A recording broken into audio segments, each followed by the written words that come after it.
जीव जंतु भी सत्संग द्वारा मुक्ति प्राप्त कर सकते हैं। एक बार प्रातःकाल स्नान ध्यान कर देवर्षि नारद अपने निवास स्थल ब्रह्मलोक से यात्रा करके सीधे देवलोक पहुँचे। दिन भर का समय देवलोक के भ्रमण एवं उपस्थित देवगणों से उनका कुशल क्षेम जान लेने की औपचारिकता में व्यतीत करने के उपरांत दिन के इस अंतिम प्रहर में वे ब्रह्मलोक लौट जाने के लिए तत्पर हुए ही थे कि उनका मन भूलोक गमन के लिए मचल उठा। नभ की नीलिमा को ढकते संध्या की लालिमा लिए छितराए बादलों में से झांकते देवर्षि नारद भूलोक की ओर अपनी कुतूहल भरी निगाहें दौड़ा रहे थे। भूलोक की यात्रा के लिए उत्साह में आए देवर्षि नारद को अब जाने से पूर्व उनकी इस होने वाली यात्रा की सूचना से अनभिज्ञ पिता ब्रह्मदेव एवं माता सरस्वती की चिंता सताने लगी। सामान्यतया वे भूलोक जाने से पूर्व यात्रा की आज्ञा उनसे अवश्य ही ले लिया करते, किंतु आकस्मिक उठे इस विचार को लेकर उनके मुखमंडल पर एक पल को जहाँ भ्रमण की सुखद कल्पना से आनंद झलक उठा, तो वहीं दूसरे ही पल अपनी अनुपस्थिति से अभिभावकों को होने वाले कष्ट को याद कर असमंजस के भाव भी तैर गए। देवर्षि को उलझन में फंसे देख भगवान विष्णु मुस्कुराए व उनके इस द्वंद्व का समाधान करने के लिए अंतःस्फुरना के माध्यम से कहने लगे, नारद चिंतित ना हो, धर्म का प्रचार प्रसार तथा लोक कल्याण तुम्हारा जीवनोद्देश्य है, जिससे ब्रह्मदेव देवी सरस्वती भली भांति भिज्ञ है। अतः तुम उनकी ओर से पूर्णतः आश्वस्त रहो एवं जीवन के इस नवीन प्रसंग का शुभारंभ करो। अनन्य विष्णु भक्त नारद अनुग्रहित हो उठे। नारायण नारायण जैसी हरि इच्छा कहते हुए अगले ही क्षण अपनी वीणा संभाल वे मायावी बादलों पर सवार हो गए एवं तीव्र गति से भूलोक की ओर प्रस्थान करने लगे। प्रभु का संकेत पकड़ते समझते सर्वप्रथम वे महर्षि कश्यप के आश्रम में जा पहुँचे। दिव्य आभा में दमकता महर्षि कश्यप का आश्रम धरती पर स्वर्ग के समान सदृश हो रहा था। आश्रम के विशाल परिसर को कुछ समय अपलक निहारते नारद आश्रम के मुख्य द्वार से आश्रम के भीतर प्रविष्ट हुए। सीधी कतारों में प्रतिष्ठित छोटे बड़े आकारों में बनी शिक्षाशालाओं से होते हुए सीधे महर्षि की कुटिया के निकट जा पहुँचे। देवर्षि को अपने समक्ष पाकर महर्षि के वरिष्ठ शिष्यों ने चरण वंदन कर उनका स्वागत किया। अपना स्नेहाशीष प्रदान कर देवर्षि नारद शिष्यों से कहने लगे, विद्यार्थियों, मैं मुनिवर के दर्शनों हेतु सीधे देवलोक से चला आ रहा हूँ। शिष्य गणों में से महर्षि कश्यप के प्रधान सेवक देवर्षि के सम्मुख आए व कहने लगे, भगवान क्षमा कीजिए, गुरुदेव अभी संध्या वंदन में लीन है। यदि आपकी अनुमति हो तो क्या हम आपके भोजन विश्राम की व्यवस्था कर थोड़ी प्रतीक्षा के उपरांत गुरुदेव से भेंट की व्यवस्था बनाएं? नारद आशीर्वाद देने की मुद्रा में अपनी सहर्ष अनुमति प्रदान करते हुए कहने लगे, अवश्य। महर्षि के संध्या के क्रम के संपन्न हो जाने तक थोड़ा विश्राम कर लेना भी उचित रहेगा। देवर्षि नारद के यथोचित सत्कार के थोड़े समय पश्चात महर्षि अपनी कुटिया से बाहर आए व शिष्यों से देवर्षि नारद को आदर सहित कक्ष में लाने का निर्देश दिया। देवर्षि महर्षि के सेवकों के संग अतिथिशाला से निकलकर महर्षि के कक्ष में प्रविष्ट हुए एवं महर्षि को अभिवादन स्वरूप प्रणाम करते हुए कहने लगे, महात्मन, आप धन्य हैं।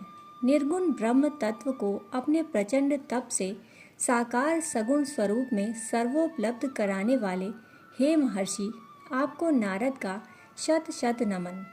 आपके इस पुण्य पुरुषार्थ के बिना ईश्वर प्राप्ति के लिए भक्ति मार्ग का शुभारंभ असंभव ही था। आपके इस उपकार के लिए समस्त मानव जाति सदैव आपकी ऋणी रहेगी। देवर्षि के कृतज्ञ भावपूर्ण उद्गार सुन महर्षि ने आंखें बंद कर ली।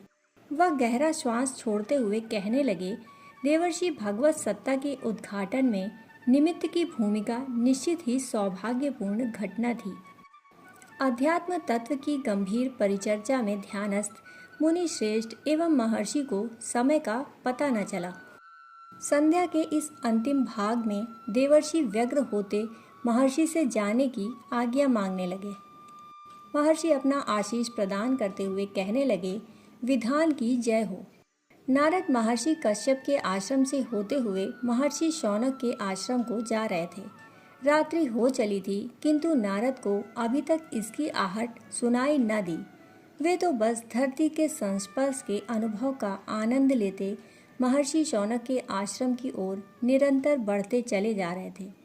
लंबी दूरी की इस यात्रा में प्रभु का नाम गुणगान करते भगवत भक्ति की धुन में रमे नारद राह में उड़ रहे पतंगे के मस्तक पर टकराते ही यकायक चौंक उठे।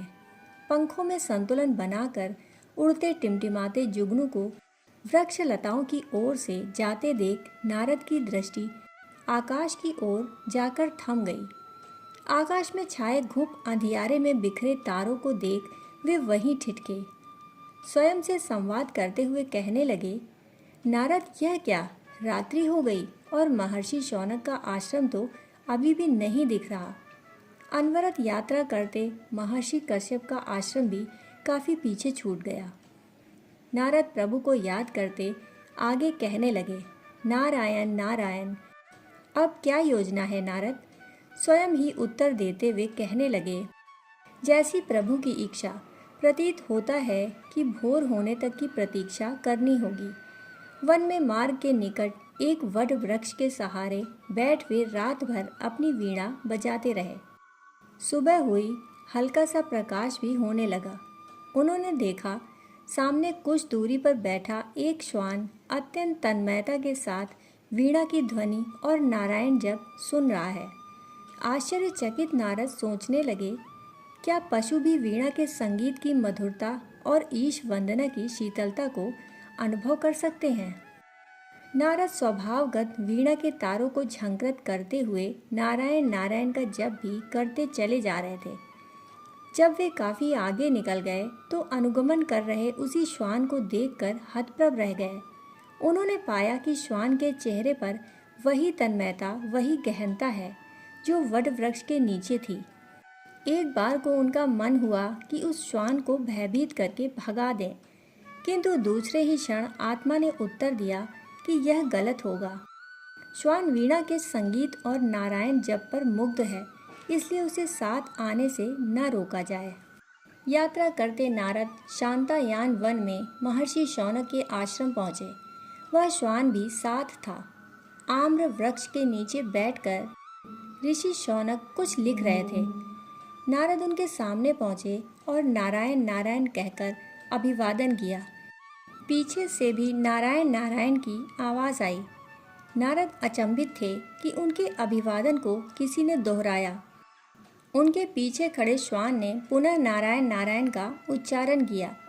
महर्षि शौनक अपने आसन से खड़े हो गए एवं नारद को संबोधित करते कहने लगे, अच्छी संगत में पशु भी सात्विक गुणों का विकास कर सकते हैं।